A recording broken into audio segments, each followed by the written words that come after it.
아이방의 불은 늘 일찍 꺼졌다. 그녀는 잠들기 전 침대 옆에 동화책을 쌓아두는 습관이 있었다. 그리고 언제나 그 책들 옆에는 얌전한 하얀 고양이가 웅크리고 있었다. 고양이는 울지 않았고 책을 긁지도 않았다. 다만 밤이 깊어지면 페이지 넘기는 소리와 다른 소리가 섞여 들렸다.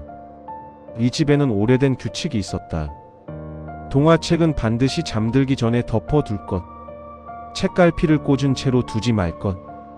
그리고 고양이가 책장 위에 올라가 있을 때는 이름을 부르지 말 것. 이 규칙들은 액자에 걸리지도 말로 전해지지도 않았다. 그저 지켜지지 않았던 날들이 조용히 사라졌을 뿐이었다. 처음 이상함을 느낀 건 책의 두께였다. 어젯밤 분명히 읽다만 동화책이 아침엔 얇아져 있었다. 찢어진 흔적도 이빨 자국도 없었다. 종이는 마치 오래된 기억처럼 자연스럽게 줄어들어 있었다. 그녀는 고양이를 내려다보았다. 하얀 털에는 먼지도 잉크도 묻어 있지 않았다. 고양이는 책을 본 적 없다는 얼굴로 눈을 감고 있었다. 며칠 뒤 동화 속에서 늘 길을 안내하던 조연 캐릭터가 사라졌다. 이름도 대사도 등장했던 장면도. 책은 아무 일 없다는 듯 매끄럽게 이어져 있었다. 그날 오후 그녀는 그 캐릭터를 닮은 이웃을 떠올렸다. 엘리베이터에서 자주 마주치던, 항상 같은 방향을 가리키던 사람. 그날 이후 그 사람의 우편함은 비어 있었고 누군가 그 이름을 기억하는 이는 없었다. 그녀는 밤마다 잠을 설쳤다. 책장을 덮어두었지만 페이지가 줄어드는 속도는 멈추지 않았다. 어느 날은 주인공의 친구가, 또 다른 날은 배경에만 존재하던 마을 하나가 사라졌다. 마침내 그녀는 깨달았다. 고양이는 이야기를 먹는 것이 아니었다. 이야기가 가리키고 있던 현실의 자리를 조용히 비워가고 있었다는 것을. 누구도 이유를 묻지 않는다. 다만 다음의 규칙만이 남았다. 규칙 제1항. 동화책은 반드시 마지막 페이지를 닫아둘 것. 동화책의 이야기가 완결되지 않은 채로 열려 있으면 그 세계의 경계가 흐릿해집니다. 마지막 페이지가 펼쳐진 상태로 방치된 책은 결말을 찾아 헤매는 등장인물들의 출입구가 되어버립니다. 그들은 끝나지 않은 이야기 속에 갇혀 있다는 사실을 깨닫고 현실로 나오려 시도할 것입니다. 고양이는 이런 틈새를 본능적으로 감지합니다.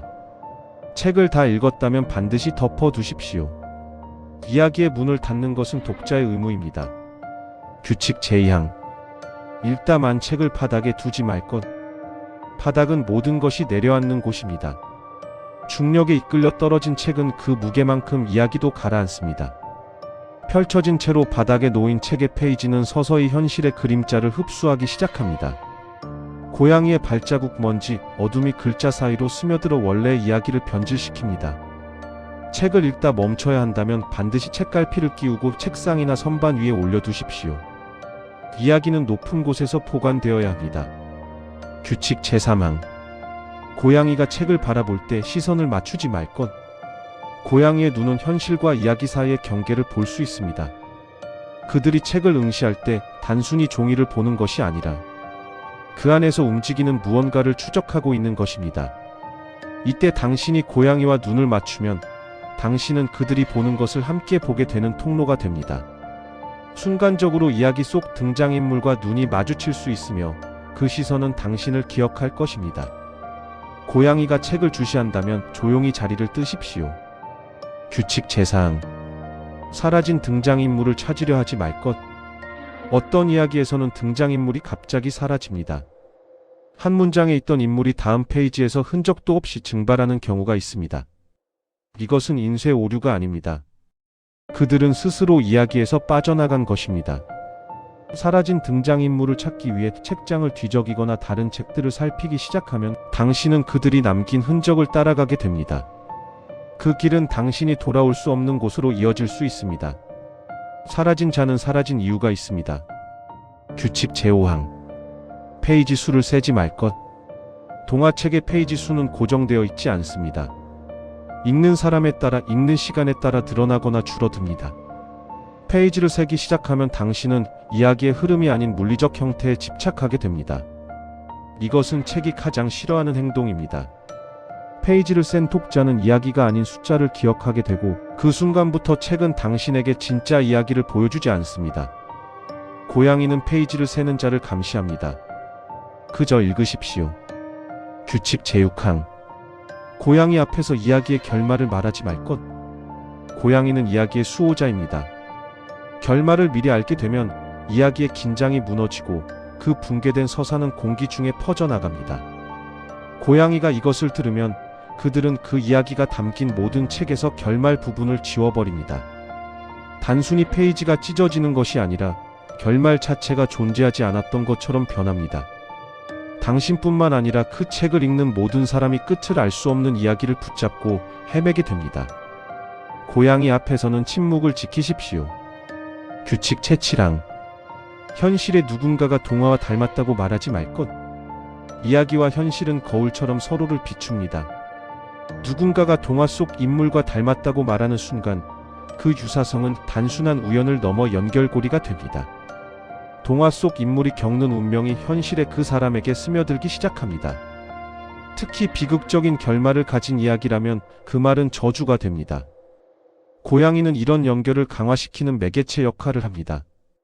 닮음을 발견하더라도 입 밖에 내지 마십시오. 생각조차 조심하십시오. 규칙 제8항. 고양이가 배부른 날 책장을 열지 말 것. 고양이가 배부를 때는 그들의 감각이 가장 날카로워지는 시간입니다.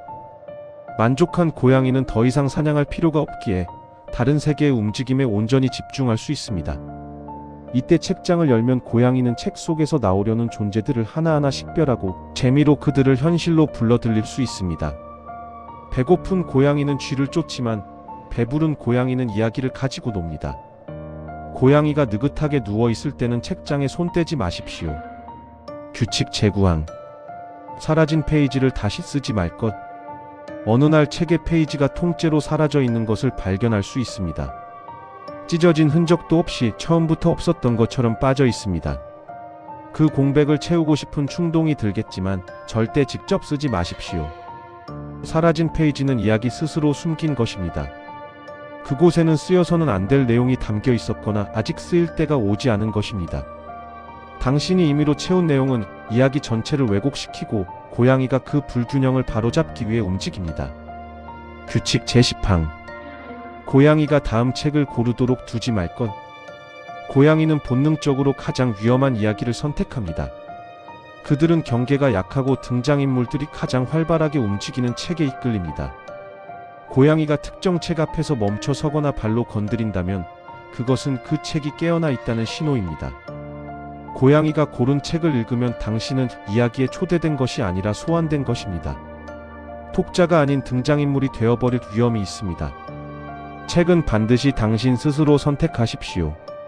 주의사항 안내드리겠습니다. 이 규칙들은 단순한 권고가 아닙니다. 동화책과 고양이가 함께 있는 공간에는 보이지 않는 질서가 존재합니다. 규칙을 어겼을 때 즉각적인 결과가 나타나지 않을 수도 있습니다. 하지만 어긴 횟수가 쌓일수록 이야기와 현실의 경계는 더욱 흐려집니다. 어느 날 당신은 읽고 있는 것인지 읽히고 있는 것인지 구분할 수 없게 될 것입니다. 고양이는 언제나 지켜보고 있습니다. 규칙을 기억하십시오. 그리고 결코 고양이에게 이 규칙들에 대해 물어보지 마십시오. 어느 밤 그녀는 책장을 비워두고 잠들었다. 아침이 되었을 때 고양이는 여전히 하얗게 남아 있었다. 다만 그 집에서 동화를 읽어주던 사람은 더 이상 보이지 않았다. 당신이라면 오늘 밤 어떤 책을 가장 먼저 치울 건가?